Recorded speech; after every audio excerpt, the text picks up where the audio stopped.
L'année 2020 sera-t-elle celle de l'accalmie pour Emmanuel Macron après plus d'1 an de conflit social? Alors que la réforme des retraites est toujours contestée, mal comprise ou un peu des deux, le président français prononcera ce soir ses traditionnels vœux. En pleine crise donc, comme l'année dernière au pic du mouvement des Gilets jaunes. L'Élysée promet un discours d'apaisement à l'heure où la CGT l'accuse d'organiser, je cite, le bordel. Pas question pour autant que ces mots sonnent comme un renoncement. Emmanuel Macron devrait réaffirmer son ambition pour une réforme des retraites qui corrige, selon l'Élysée, de nombreuses inégalités.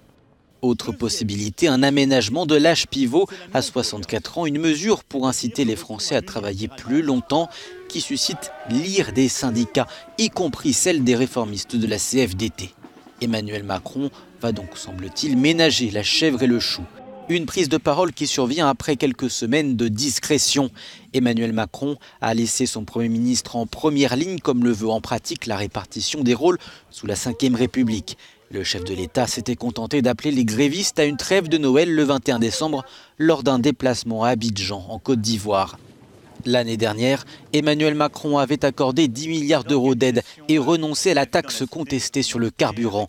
Mais les Gilets jaunes n'avaient pas été convaincus. Les opposants les plus farouches à la réforme des retraites ne devraient pas l'être davantage, car ils n'attendent qu'une seule chose, un retrait du projet.